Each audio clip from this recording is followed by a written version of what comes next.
రాష్ట్రంలో అసలు ప్రభుత్వం ఉందా? పోలీసులు ఇంత క్రూరంగా వ్యవహరిస్తారా? నడి రోడ్డుపై ఇంత దారుణంగా హింసిస్తారా? ఇది అంబేద్కర్ రాజ్యాంగం అమలవుతున్న రాష్ట్రమేనా? పోలీసులకేమైనా ప్రత్యేక రాజ్యాంగం ఉందా?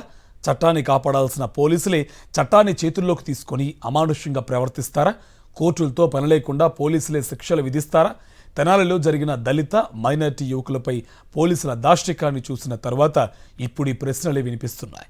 పోలీసులు చట్టాన్ని చేతుల్లోకి తీసుకుని పాశవికంగా ప్రవర్తిస్తే మన హోంమంత్రి గారు వారిని కంట్రోల్లో పెడతారని మీరు అనుకుంటున్నారేమో. కానే కాదు. తప్పు చేసిన పోలీసులది తప్పే కాదని హోంమంత్రి గారు సర్టిఫికేట్ ఇచ్చేశారు. పోలీసులు ఓ అడుగు ముందుకేసి నడివీధిలో అమాయకుల్ని కొడితే తప్పేంటని ఎదురు ప్రశ్నించారు. అసలు మనం ఆంధ్రప్రదేశ్లో ఉన్నామా, ఆఫ్ఘనిస్తాన్లో ఉన్నామా అనే సందేహం కలుగుతుంది. రాష్ట్రంలో అసలు ప్రభుత్వం ఉందా? పోలీసులు ఇంత క్రూరంగా వ్యవహరిస్తారా? నడి రోడ్డుపై ఇంత దారుణంగా హింసిస్తారా?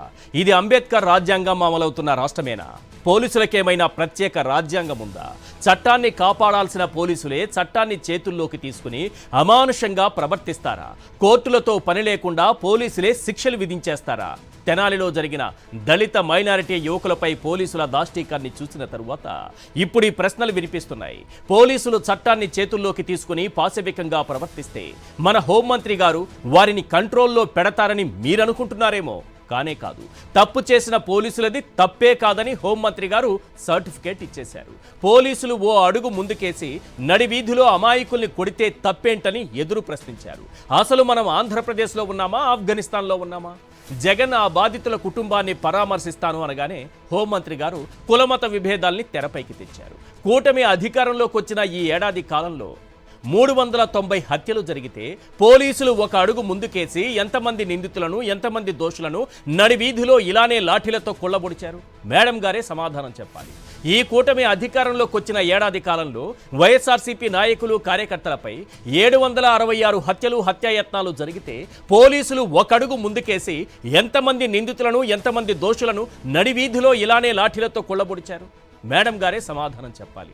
ఈ కూటమి అధికారంలోకి వచ్చిన ఏడాది కాలంలో మహిళలపై 198 లైంగిక దాడులు, హత్యాచారాలు జరిగితే పోలీసులు ఒక అడుగు ముందుకేసి ఎంతమంది నిందితులను, ఎంతమంది దోషులను నడివీధిలో ఇలానే లాఠీలతో కొల్లబొడిచారు? మేడం గారే సమాధానం చెప్పాలి. ప్రజాస్వామ్యాన్ని లాఠీలతో కొల్లబొడిచి మానవ హక్కుల్ని పోలీసు బోట్ల కింద నలిపేస్తుంటే ఎవ్వరూ ప్రశ్నించకూడదట. ఏ డబ్బున్న వారి కుటుంబానికి చెందినవారు, ఏ రాజకీయ నాయకుడి కొడుకులో అయ్యుంటే, ఏ ఉన్నత వర్గానికో చెందిన వారే అయ్యుంటే ఇలానే నడి రోడ్డుపై చావబాదేవారా? తెనాలిలో పెమ్మసాని అనుచరుడు రాగి నవీన్ అమ్మాయిని కొట్టి హత్య చేస్తే ఇలానే చట్టాన్ని చేతుల్లోకి తీసుకున్నారా? నడి రోడ్డుపై చావబాదారా? వినుగొండలో రషీద్ అనే యువకుణ్ణి నడి రోడ్డుపై నరికి చంపితే ఇలానే చట్టాన్ని చేతుల్లోకి తీసుకున్నారా? నడి రోడ్డుపై చావబాదారా? ముచ్చుమరిలో 9 ఏళ్ల బాలికను అమానుషంగా హత్యాచారం చేస్తే ఇలానే చట్టాన్ని చేతిలోకి తీసుకున్నారా? నడి రోడ్డుపై చావబాదారా? తిరుపతిలో దళిత విద్యార్థి జేమ్స్ను కొట్టి మూత్రం తాగిస్తే ఇలానే చట్టాన్ని చేతిలోకి తీసుకున్నారా? నడి రోడ్డుపై చావబాదారా? తప్పతాగి తిరుమలలో పోలీసులే హంగామా సృష్టించి యాక్సిడెంట్ చేస్తే ఇలానే చట్టాన్ని చేతుల్లోకి తీసుకున్నారా? నడి రోడ్డుపై చావబాదారా? ఆదోనిలో దళిత మహిళను ఎల్లో గూండాలు ట్రాక్టర్తో తొక్కించి చంపితే ఇలానే చట్టాన్ని చేతుల్లోకి తీసుకున్నారా? నడి రోడ్డుపై చావబాదారా? రాజమండ్రిలో ఫార్మసీ విద్యార్థిని నాగాంజలిని అమానుషంగా చంపేస్తే ఇలానే చట్టాన్ని చేతుల్లోకి తీసుకున్నారా? నడి రోడ్డుపై చావబాదారా? చీరాలలో బహిర్భూమికి వెళ్లిన మహిళను అత్యాచారం చేసి చంపేస్తే ఇలానే చట్టాన్ని చేతుల్లోకి తీసుకున్నారా? నడి రోడ్డుపై చావబాదారా?